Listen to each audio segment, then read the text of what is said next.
Divisional കമ്മിറ്റിക്ക് വേണ്ടി സോമചേരനെ ഷാളണിയിച്ച് ആദരിക്കുന്നതിന് വേണ്ടി ഡിവിഷണൽ ട്രഷറർ സഖാവ് NN ഗിരീഷിനെ ക്ഷണിക്കുന്നു.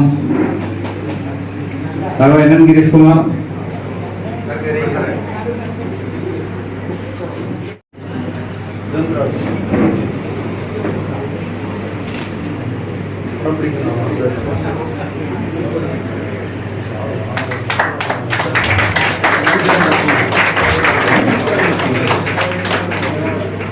എറണാകുളം ബ്രാഞ്ച് കമ്മിറ്റി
ഇവിടുത്തെ അന്തരീക്ഷവും അല്ലെങ്കിൽ ചേട്ടന്റെ ജീവിതത്തിലത്തെ നടന്ന നാളുകളിലൊക്കെ വെച്ച് നോക്കുമ്പോൾ ഒരു ജോലിയെ സംബന്ധിച്ചിട്ടുള്ള കാര്യങ്ങളൊക്കെ ചേട്ടനല്ലേ അറിയും. പക്ഷെ കുടുംബത്തെ ബേസ് ചെയ്ത് പറയുകയാണെങ്കിൽ ഒരുപാട് പറയാറുണ്ട്. പക്ഷെ ചേട്ടൻ ഇത്രയും നാള് അല്ലെങ്കിൽ ഇങ്ങനെ ഒരു അവസരം ഇവിടെ നിങ്ങൾ ഒരുക്കിയതും അല്ലെങ്കിൽ ഞങ്ങളുടെ ജീവിതത്തിൽ കടന്നുപോയ നാളുകളിൽ വെച്ച് നോക്കുമ്പോൾ നിങ്ങൾക്ക് ഒരു 38 വർഷത്തെ പരിചയമാണ് എന്റെ ചേട്ടനായിട്ടുള്ളത്. പക്ഷെ ജനിച്ച നാൾ മുതൽ കണ്ടുവരുന്ന എന്റെ റോൾ മോഡലാണ് എന്റെ ചേട്ടൻ, എന്റെ ഹീറോ. അപ്പൊ അത് കൂടുതൽ വിവരിക്കാൻ ആവശ്യമില്ല. കാരണം എന്താ വെച്ചാൽ നിങ്ങൾ കുറച്ചു കാലം കൊണ്ട് സോമിയെ മനസ്സിലാക്കിയിരിക്കുന്ന വ്യക്തികളാണ് എല്ലാവരും. അപ്പൊ ഒരുപാട് കാലത്തെ ഞങ്ങളുടെ കടന്നു വന്ന ജീവിതങ്ങൾ വളരെ ഇന്ന് നിങ്ങൾ കാണുന്ന സോമി ഒരുപാട് പ്രതിസന്ധി ഘട്ടങ്ങൾ കടന്നു വന്നിട്ടുള്ള ഒരു വ്യക്തിയാണ്. അതിന്റെ ഒരു ഭാഗമായിട്ട് ഞങ്ങളും കൂടി ചേർന്ന് പോകുന്ന ഒരു അവസ്ഥകൾ ഉണ്ടായിരുന്നു. വളരെ എന്താ പറയുക, ബുദ്ധിമുട്ടുകൾ, കഷ്ടപ്പാടുകൾ എന്ന് പറഞ്ഞ മാതിരി. അപ്പൊ ഇന്ന് ഇന്ത്യൻ റെയിൽവേയുടെ ഒരു ഭാഗമായി ചേർന്ന് സഹായിച്ച് ഞങ്ങളുടെ ഒരു കച്ചിത്തുമ്പായിരുന്നു ഞങ്ങളുടെ ജീവിത കാലഘട്ടങ്ങളിൽ വന്നിരുന്ന ഞങ്ങളുടെ ഒരു കച്ചിത്തുരുമ്പ് എന്ന് പറഞ്ഞാൽ നിങ്ങൾക്ക് മനസ്സിലാവില്ല. ഞങ്ങൾ അതേമാതിരി ജീവിച്ചു പോന്നിരുന്ന കാലഘട്ടങ്ങളുണ്ടായിരുന്നു. അതിൽ ഞങ്ങൾക്ക് ഏറ്റവും ഞങ്ങളുടെ ബേസ് എന്ന് പറയുന്നത് ഇന്ന് ഞങ്ങൾക്ക് കിട്ടിയിരിക്കുന്ന എല്ലാ സൗഭാഗ്യങ്ങളുടെയും അടിസ്ഥാനം അടിത്തറയും എന്റെ ചേട്ടനാണ്. അപ്പൊ അതിന് ഇവിടെ ഒരു ആശംസ നേർന്നുകൊണ്ട് മാത്രം തീരുന്നൊരു ബന്ധങ്ങളോ അല്ലെങ്കിൽ സ്നേഹമോ അല്ല, അതിനപ്പുറത്താണ്. അപ്പൊ എന്നാലും രണ്ടു വാക്ക് എനിക്ക് പറയാൻ പറ്റണം എന്നുള്ളൊരു തോന്നൽ കൊണ്ട് മാത്രമാണ് ഞാനിപ്പോ വിനിയോഗിച്ചത്. അപ്പൊ നിങ്ങളും ചേട്ടനെ ചേർത്ത് പിടിച്ച ഇനിയും ചേട്ടനെ കൂടുതൽ കുറച്ച് ഞങ്ങൾക്കും വേണം, കാരണം അത് ഞങ്ങളുടെ ഒരു ആവശ്യമാണ്. ഞങ്ങൾ എപ്പോഴും പറയും ചേട്ടന് ഇത്രയും നാള് ഞങ്ങൾക്ക് കിട്ടിയിരുന്നില്ല, ഇനിയെങ്കിലും ഞങ്ങൾക്ക് കിട്ടുമെന്നൊരു പ്രതീക്ഷ ഉണ്ടായിരുന്നു. പക്ഷെ ഇവിടെ നിങ്ങളുടെ സംസാരം കേട്ടപ്പോ അത് മുഴുവനും പോകണം മാതിരിയാണ് തോന്നുന്നത്. അപ്പൊ എന്തായാലും കുറച്ച് സമയങ്ങളിൽ ഞങ്ങൾക്ക് ചേട്ടനെ ഇനിയും വേണം. അതായത് ബുദ്ധിമുട്ടുകളൊക്കെ ചേട്ടൻ്റെ അതൊക്കെ പെട്ടെന്ന് ആൾ മാറ്റിയെടുക്കും. ഇതിനേക്കാളും വലിയ പ്രശ്നങ്ങൾ നേരിടുന്ന ഒരു വ്യക്തിയാണ്. അപ്പൊ നിങ്ങളുടെ ആ ഒരു ഐക്യവും നിങ്ങളുടെ സ്നേഹവും ചേട്ടന് ഇനിയും ഉണ്ടാകണം എന്നുള്ളൊരു വിശ്വാസവും ഒരു അഭ്യർത്ഥന നിങ്ങളോടുണ്ട്. അത് തുടർന്ന് പോട്ടെ എന്ന് ആശംസിക്കുന്നു. ചേട്ടനും ചേച്ചിക്കും കുടുംബത്തിനും ഞാൻ ആശംസികൾ നേരിട്ട് നിർത്തും.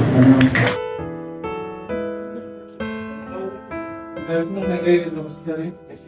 അച്ഛനിപ്പോ 38 കൊല്ലമായിട്ട് ലൈബ്രറിയുണ്ട്.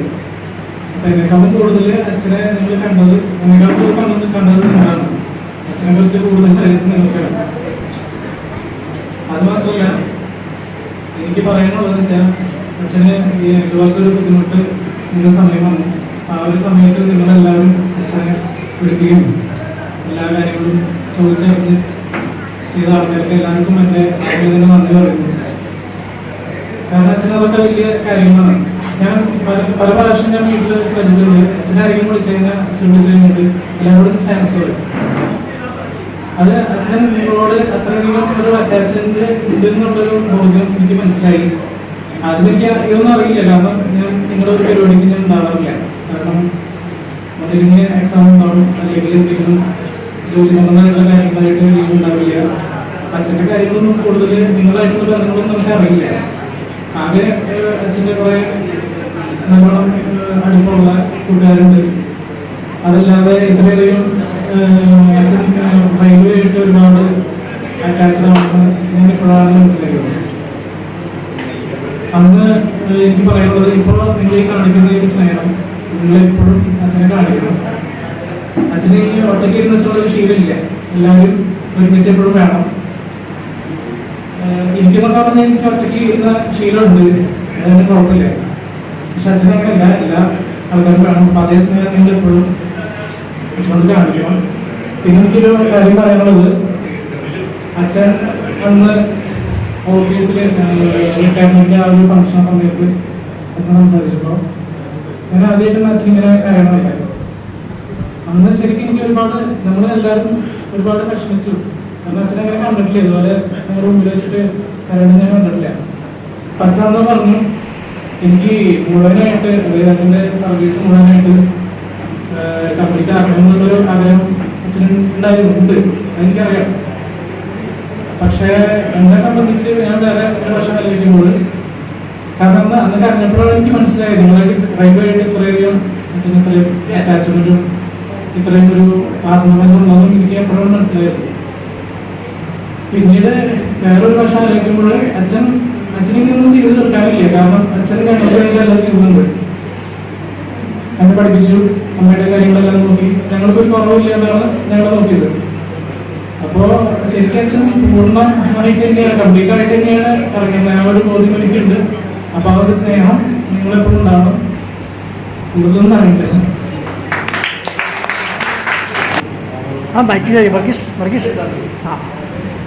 എല്ലാവർക്കും നമസ്കാരം. നല്ലൊരു പരിപാടി സംഘടിപ്പിച്ചത് എല്ലാവർക്കും നന്ദി രേഖപ്പെടുത്തുകയാണ്. വളരെയധികം സന്തോഷമുണ്ട്. എല്ലാവർക്കും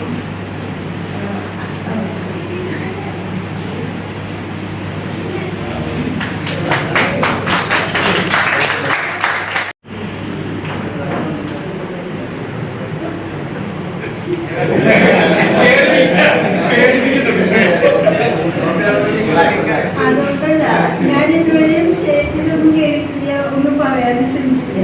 ചെറുപ്പത്തിലെ സ്റ്റേജിൽ എഴുതുമ്പോൾ ഒന്നും പറയാൻ പറ്റാത്ത കാര്യം ഇറങ്ങിക്കൊണ്ടി വന്നു. അപ്പോൾ ആ പേടി എന്തുണ്ടായിരുന്നു.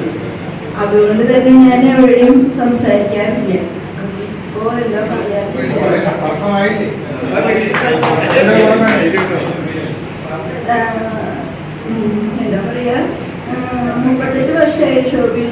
ചെയ്യുന്നു. അതിൽ നിന്ന് പോന്നപ്പോൾ എന്താ പറയാമോ എങ്ങനെയാണെന്നൊന്നും അറിയില്ല. എപ്പോഴൊക്കെ എനിക്ക് നല്ല വിഷമം തോന്നിയിരുന്നു, കാരണം ഒറ്റയ്ക്കായി പോയി എന്നുള്ളൊരു തോന്നല്. കാരണം എന്ന് വെച്ചാൽ മകനടുത്തില്ല, ശോഭിയത്തിൽ കിട്ടാറില്ല, അങ്ങനെയൊക്കെ വരുമ്പോൾ തനിച്ചായി എന്നുള്ളൊരു തോന്നലുണ്ടായിരുന്നു. പക്ഷെ അതിനൊക്കെ ഞാൻ നമ്മൾ എല്ലാവരും ഇതാണ് ഇതൊക്കെ. അങ്ങനെ പിന്നെ എല്ലാവരും ശോഭയെ പറ്റി ഒരുപാട് കാര്യങ്ങൾ പറഞ്ഞു. എന്നെ സംബന്ധിച്ച് എനിക്ക് പറയാനുള്ളത് എൻ്റെ നല്ലൊരു ഹസ്ബൻഡാണ്, അതിലുപരി എൻ്റെ ഒരു നല്ല ഫ്രണ്ടാണ്, നല്ല അച്ഛനാണ്. എല്ലാ കാര്യങ്ങളും നല്ല ബുദ്ധിമുട്ടുണ്ടെങ്കിലും എല്ലാ കാര്യങ്ങളും അദ്ദേഹം നന്നായി ചെയ്യാൻ ശ്രമിച്ചിരുന്നു, ഇന്നും ശ്രമിക്കുന്നു, ഇന്നും ഉണ്ടാവുമെന്ന് ഞാൻ വിചാരിക്കുന്നു. പിന്നെ ഒരിക്കൽ കൂടി എല്ലാവർക്കും ഇതെല്ലാം സംഘടിപ്പിച്ചു തന്നതിന് ഒരുപാട് നന്ദി. അതുമാത്രമല്ല ശോഭയോടെ കൂടി എൻ്റെ ജീവിതത്തിലേക്ക് ഒരുപാട് നന്ദി. വേദിയിലും സദസ്സിലുള്ള എൻ്റെ പ്രിയപ്പെട്ടവരെ, എനിക്കിപ്പോ എന്താ പറയേണ്ടതെന്ന് അറിയില്ല. കാരണം എന്റെ അനിയന്റെയും മക്കളുടെയും മകന്റെയും അതുപോലെ തന്നെ ഇവിടെ സംസാരം കേട്ടപ്പോൾ ഈ പറഞ്ഞ മാതിരി ഒരു ഇടർച്ച എനിക്ക് തോന്നുന്നുണ്ട്. അത് മുഴുവനാക്കാൻ പറ്റുമെന്ന് എനിക്കറിയില്ല. അതുകൊണ്ട് ഞാൻ കുറച്ച് കാര്യങ്ങളൊക്കെ പറയാം. പ്രസംഗം എന്നൊക്കെ പറയുന്നത് എനിക്ക് ശീലമില്ല, നിങ്ങൾക്കറിയാം. യൂണിയന്റെ ഒരു പരിപാടിയിൽ ഞാൻ പ്രസംഗിക്കാറില്ല, സെന്റ് ഓഫ് പരിപാടിയിൽ ഞാൻ പ്രസംഗിക്കാറില്ല. എനിക്കിങ്ങനെ പ്രസംഗം ശീലമില്ല. കൂടുതലായിട്ട് ഇങ്ങനെ കണക്ട് ചെയ്ത് പറയാനായിട്ട് അറിഞ്ഞൂടാ. എന്നാലും ഈ സന്ദർഭത്തിൽ ഞാൻ നിങ്ങളോട് രണ്ടു വാക്ക് പറയാതെ പറ്റില്ല. എന്നെ കുറിച്ച് ഒരുപാട് കാര്യങ്ങൾ എല്ലാവരും സംസാരിച്ചു. ഇനി കൂടുതലായിട്ട് സംസാരിക്കേണ്ട ആളൊന്നും അധികമൊന്നും സംസാരിച്ചില്ല. ഞാൻ വിചാരിച്ചത് കൂടുതലായിട്ട് എന്തെങ്കിലും നിങ്ങൾ പറയാത്ത കുറെ കാര്യങ്ങൾ ഉണ്ടാവുമല്ലോ. സ്വാഭാവികമായിട്ടും എനിക്ക് കാച്ചിക്കുറിക്കുന്നത് എന്തെങ്കിലും രണ്ട് വാക്ക് എനിക്ക് കുത്തു കിട്ടുമെന്ന് ഞാൻ വിചാരിച്ചിരുന്നു. പക്ഷെ അപ്പൊ എന്തായാലും അപ്പൊ ഞാനിത് പറയുകയാണെങ്കിൽ ഈ എന്റെ ജോലിയെ സംബന്ധിച്ചും കാര്യങ്ങളെ കുറിച്ചൊക്കെ ഇവിടെ പറഞ്ഞിരുന്നു, നമ്മുടെ ജോലിയെ കുറിച്ചൊക്കെ. അപ്പൊ ഈ റിട്ടയർ ചെയ്യുന്ന സന്ദർഭത്തിൽ ഇതുപോലുള്ള വേദിയിൽ സദസ്സിലും എനിക്ക് ഏറ്റവും പ്രിയപ്പെട്ട ആളുകൾ എല്ലാം കൂടി ഒരു സെന്റ് ഓഫ് തരിക, എനിക്ക് എന്നെ സ്നേഹിക്കുക, ആദരിക്കുക എന്നൊക്കെ പറയുമ്പോൾ ഒരു ലോകപര്യത്തെ സംബന്ധിച്ചിടത്തോളം വളരെ എന്താ പറയാ ഒരു ഭാഗ്യമായിട്ട് ഞാൻ കരുതുന്നു. 38 വർഷത്തോളം ഈ കാറ്റഗറിയിൽ ജോലി ചെയ്യാൻ സാധിക്കുന്ന ഒരു ഭാഗ്യമായിട്ട് ഞാൻ കരുതുന്നു. കഷ്ടപ്പാടുകളുണ്ട്, ബുദ്ധിമുട്ടുകളൊക്കെ ഉണ്ട്. എന്നിരുന്നാലും ഞങ്ങൾക്കൊരു ജീവിതം തന്നത് എന്റെ അനിയൻ പറഞ്ഞ പോലെ എന്റെ കുടുംബത്തെ രക്ഷപ്പെടുത്തി ഈ റെയിൽവേ ജോലിയാണ്.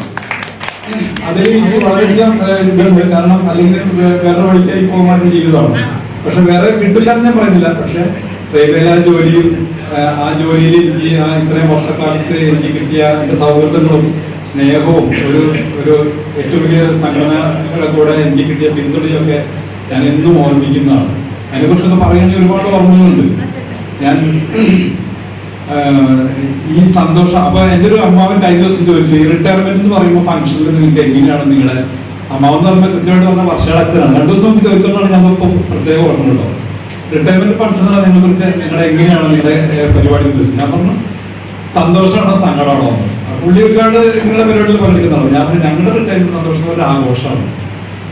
കാരണം നമ്മളെല്ലാം ആഘോഷിക്കുകയാണ് ശരിക്കും. എന്തുകൊണ്ടാണെന്ന് അറിയാലോ, തലയിലൊരു വലിയ ഉത്തരവാദിത്വം തലയിൽ വെച്ചുകൊണ്ട് നമ്മൾ ഇങ്ങനെ ഓടിക്കൊണ്ടിരിക്കുക. തെക്കോടൊക്കെ ഭയങ്കരമായിട്ട് സംഘർഷത്തിലൂടെ ഓടിക്കൊണ്ടിരിക്കുക.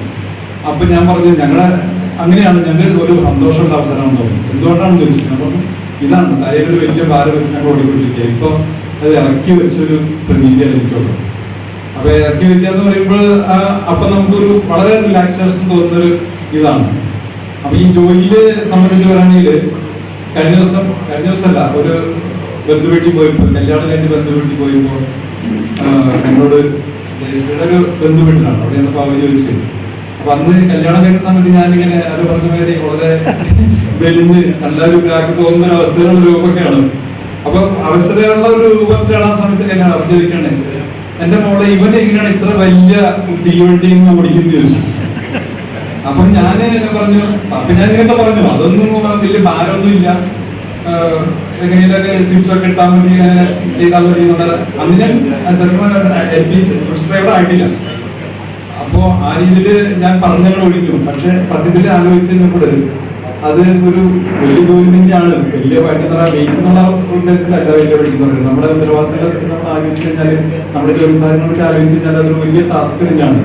അപ്പൊ ഇപ്പൊ എനിക്ക് റിട്ടയർഡ് ഞാൻ 6 മാസം മുമ്പ് സെപ്റ്റംബർ 15-ാം തീയതി ആയിരുന്നു എന്റെ ജോലി ലാസ്റ്റ് വണ്ടി വർക്ക് ചെയ്തത്. അന്ന് രാത്രി തന്നെ എനിക്ക് ആക്സിഡന്റ് ഉണ്ടായി.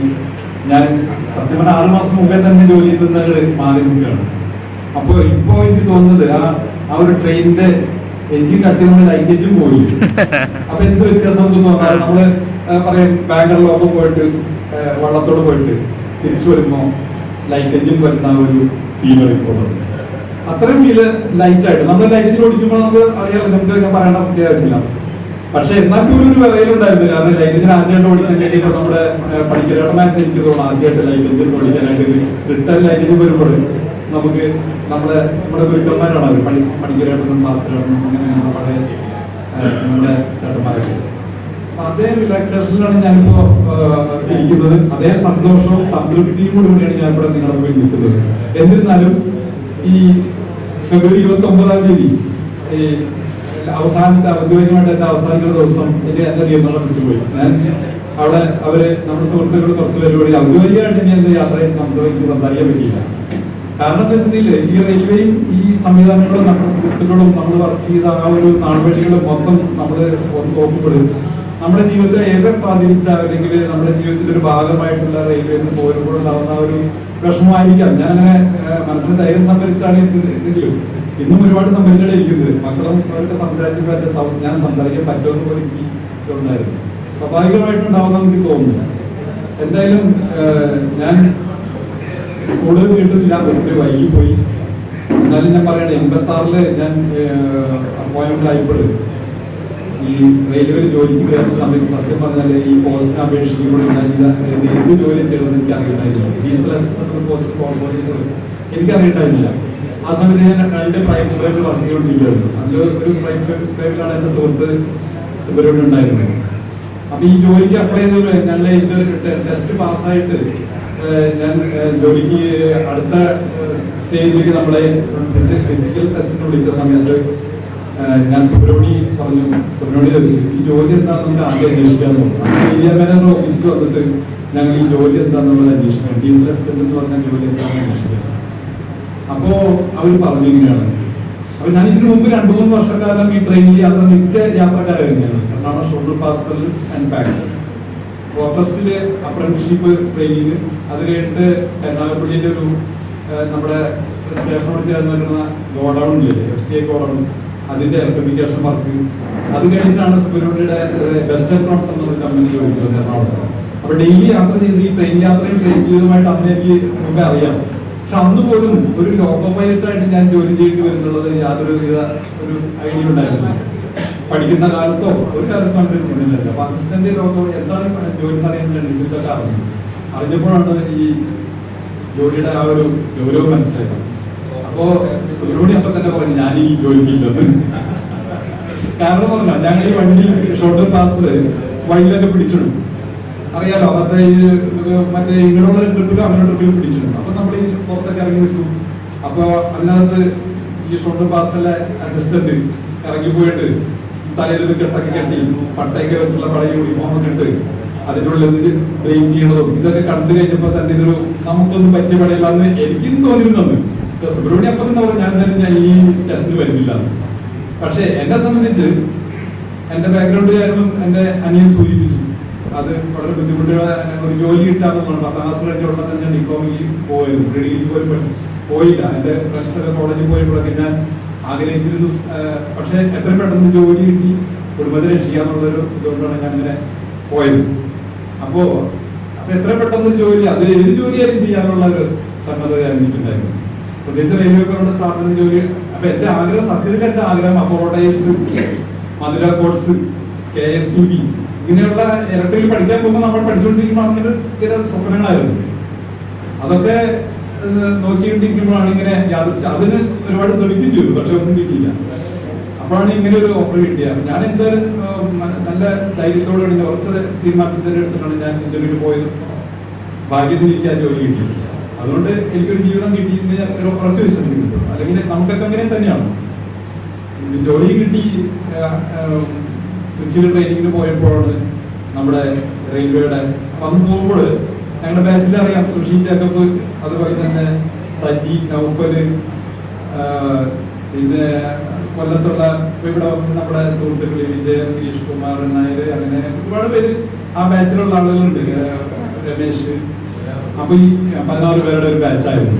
അത് ട്രിവാൻഡ്രം ഡിവിഷണൽ ഡിപ്ലോമക്കാരുടെ ആദ്യത്തെ ബാച്ചായിരുന്നു. അപ്പോൾ ഫസ്റ്റ് ഡിപ്ലോമ കോട്ടേഴ്സിന്റെ ആദ്യത്തെ ബാച്ചായിരുന്നു. ഞങ്ങൾ 6-ാം തീയതി 7-ാം തീയതിയാണ് ഞങ്ങൾ പോകുന്നത്. അവിടെ ചെന്നപ്പോഴാണ് നമുക്ക് പാലക്കാട് ഡിവിഷനിലെ ആളുകളെ കൂടി സി ഡി രാജു, നമ്മുടെ K C James, Sreedharan, Keshavan, അങ്ങനെയുള്ള നമ്മുടെ സംഘടനയുടെ ഏറ്റവും എന്താ പറയുക ഏറ്റവും മുതിർന്ന നേതാക്കളായിട്ട് നിന്ന ആളുകളൊക്കെ കൂടി ഉള്ള ഒരു ബാച്ചായിരുന്നു. ആ ബാച്ചിൽ തന്നെയുള്ള ഒരാള് നമ്മുടെ സെക്രട്ടറി ജനറൽ ആയി എന്നുള്ളത് എന്നെ സംബന്ധിച്ച് ഏറ്റവും അഭിമാനിക്കുന്ന ഒരു കാര്യമാണ്. അദ്ദേഹത്തിന് വരാമെന്ന് പറഞ്ഞാണ്, പക്ഷേ ഒഴിവാക്കാൻ പറ്റുന്ന സാഹചര്യത്തിൽ വരാൻ പറ്റിയില്ല. അപ്പൊ അങ്ങനെയൊക്കെ ചെന്ന് അവിടെ ചെന്നപ്പോഴാണ് റെയിൽവേ എന്നുള്ള ആ ഒരു വലിയ വിശാലമായ ലോകത്തിന്റെ ആ ഒരു അവസ്ഥകളും നമ്മൾ മനസ്സിലാക്കിയത്. അന്ന് വി കെ മുകുന്ദൻ എന്ന് പറഞ്ഞാൽ നമ്മുടെ ചേട്ടൻ ഞങ്ങളോട് അവിടെ വെച്ചിട്ട് തന്നെ പറഞ്ഞു കഴിഞ്ഞു, നിങ്ങളിവിടെ ഇതൊക്കെയാണ് നമ്മുടെ ജോലിയുടെ അവസ്ഥകൾ ഒക്കെ മനസ്സിലാക്കി പറ്റും. എന്നിരുന്നാലും നമ്മളെ സംബന്ധിച്ചൊരു ഉറച്ച തീരുമാനമാണല്ലോ, എന്ത് ജോലിയായാലും കഷ്ടപ്പാടായാലും നമ്മൾ ജോലി ചെയ്യാന്നുള്ളതാണ്. അങ്ങനെ ഞങ്ങള് അവിടെ കഴിഞ്ഞിട്ട് മാർച്ചിനായിട്ട് പോസ്റ്റ് കിട്ടി. ട്രെയിനിങ്ങിന്റെ കാര്യങ്ങളൊന്നും ഞാൻ പറയേണ്ട ആവശ്യമില്ല. നമ്മുടെ ട്രെയിനിങ് അന്നത്തെ കാലാവസ്ഥകളും സാഹചര്യങ്ങളൊക്കെ വളരെ ദയനീയമായിരുന്നു. അപ്പൊ അതൊക്കെ നമ്മള് താണ്ടി എല്ലാം സഹിച്ച് നമ്മള് അങ്ങനെ ട്രെയിനിങ് മാർച്ചിനായിട്ട് പോസ്റ്റ് കിട്ടി. പിന്നീടുള്ള കാര്യങ്ങളൊക്കെ ഇവിടെ പറഞ്ഞു, നമ്മുടെ ഓരോ അവസ്ഥകളും നമ്മളിവിടെ എത്തിയ കാര്യങ്ങൾ പറഞ്ഞു. അപ്പൊ ഈ ആക്സിഡന്റ് പറ്റിയില്ലായെങ്കിൽ ചിലപ്പോൾ ഞാൻ 1 വർഷം കൂടി കംപ്ലീറ്റ് ചെയ്തിരുന്നു തന്നെ. തീർച്ചയായിട്ടും ഞാനത് അങ്ങനെ മനസ്സിനോട് ആഗ്രഹിച്ചിരുന്നു. അതിനിടയ്ക്ക് ഇങ്ങനെ സംഭവിച്ചു പോയത് എല്ലാം നല്ലതിന് ഇവിടെ ആരോ പറയുന്ന പോലെ അല്ല, എല്ലാം നല്ലതിനാണ് എന്ന് ചിന്തിക്കുന്ന ഒരു ഇതാണ് ഞാൻ ആലോചിക്കുക. എന്ത് വന്നാലും എനിക്ക് ജീവിതത്തിൽ ഒരുപാട് പ്രതിസന്ധികൾ ഞാൻ കഴിഞ്ഞു പോയിട്ടുണ്ട്. എൻ്റെ മകളുടെ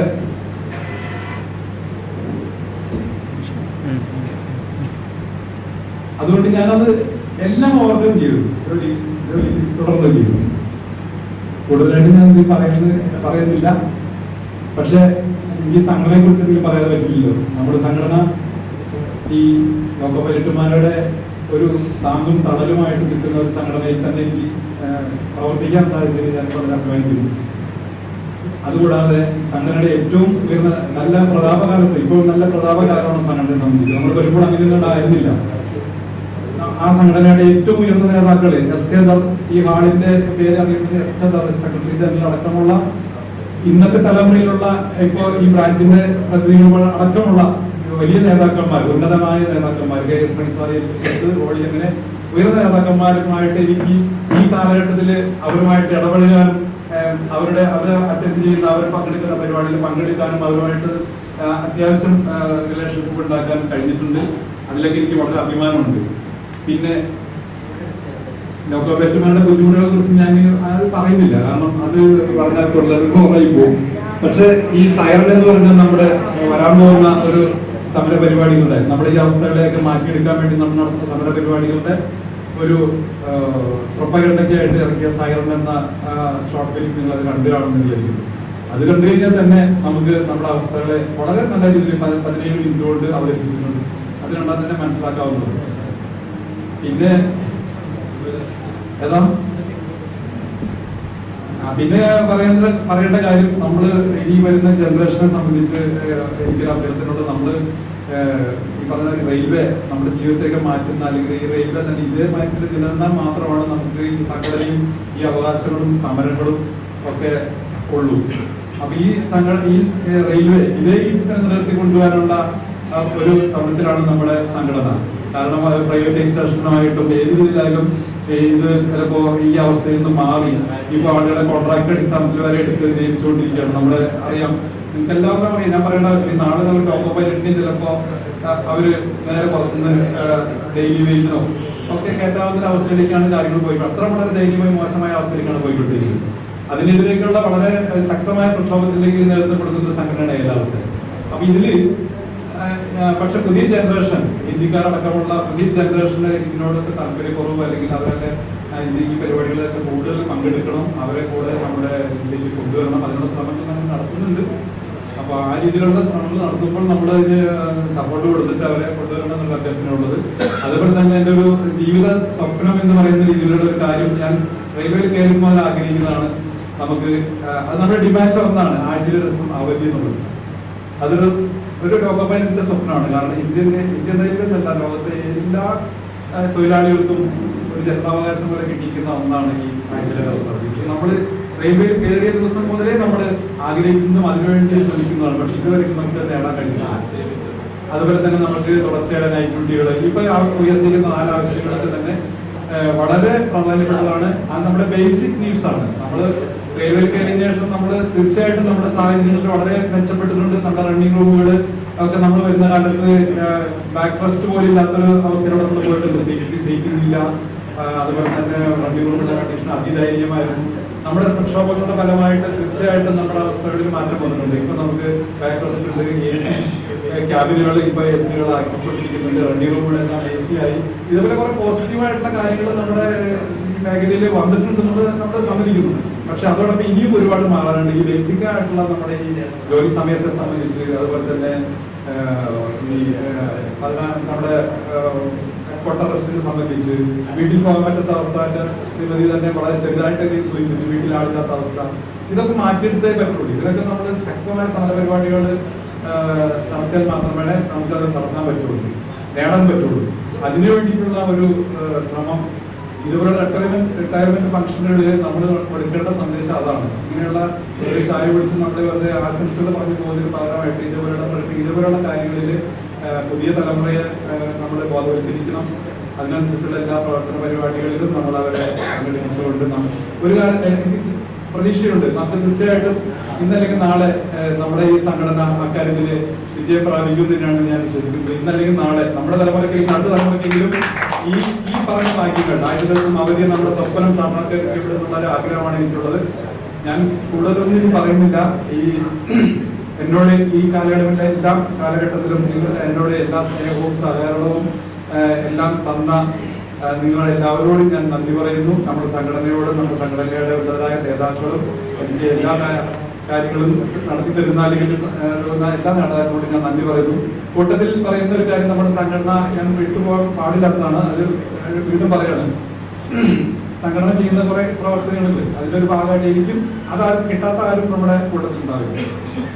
അതായത് എനിക്ക് സംഭവിച്ച ഓരോ പ്രതിസന്ധികളിൽ എന്റെ കുട്ടിക്ക് ഇതേപോലെ തന്നെ ഒരു സർജറി വേണ്ടി വന്നു. ജനിച്ച വഴിക്ക് തന്നെ ഒരു വലിയ മേജർ സർജറിയായിരുന്നു.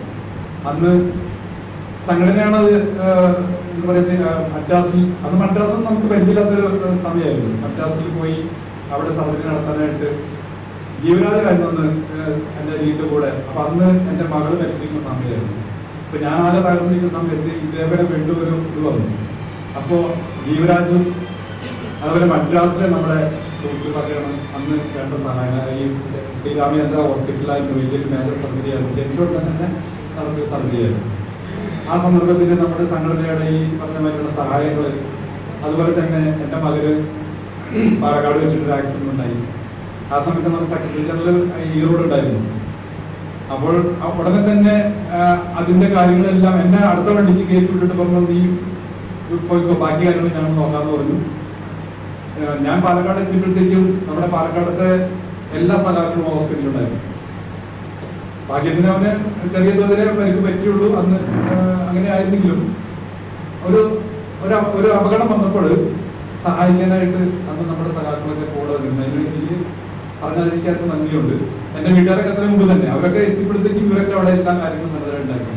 അതുപോലെ തന്നെ ഞാനിപ്പോ ഈ ആക്സിഡന്റ് പറ്റിയപ്പോൾ സംബന്ധിച്ച കാര്യങ്ങൾ അന്വേഷിക്കാനും പിന്നെ പേട്ട ഹോസ്പിറ്റലിൽ പോയപ്പോൾ എന്റെ കൂടെ വരാൻ ഞാനപ്പോ മകനും വൈഫും ഉണ്ട് കൂടെ. അപ്പോ കൂടെ ആരും വരണ്ടാന്ന് പറഞ്ഞു. അപ്പോൾ റോഡി വിളിച്ച് പറഞ്ഞു, അവിടെ നമ്മുടെ ഇഷ്ടംപോലെ സഹാക്കളുണ്ടോ വിളിച്ച് പറഞ്ഞാൽ മതി. ഞാൻ പറഞ്ഞു ആവശ്യമുണ്ടെങ്കിൽ ഞാൻ വിളിക്കാം എന്ന് ഞാൻ പറഞ്ഞുള്ളൂ. പക്ഷെ ഞാൻ തന്നെ പോയപ്പോഴും പോകുന്ന ട്രെയിനിൽ പോലും നമ്മുടെ കൂട്ടത്തിൽ സഹാക്കളുണ്ടായിരുന്നു. അവരെന്നെ ഹോസ്പിറ്റലിൽ ഇറക്കി പെട്ടെന്ന് ഹോസ്പിറ്റലിൽ കൊണ്ടുപോയി. ഇവരൊക്കെ ഉണ്ടായിട്ടും അത് കൊണ്ടുപോയി. അതുപോലെ തന്നെ 6 ദിവസം കിടന്ന സമയത്ത് സഹാക്കളൊക്കെ കൂടെ വരികയും കിഷോർ പറഞ്ഞില്ല അവിടെ വന്ന് കുറെ സമയത്തിൽ എത്തിവെക്കും.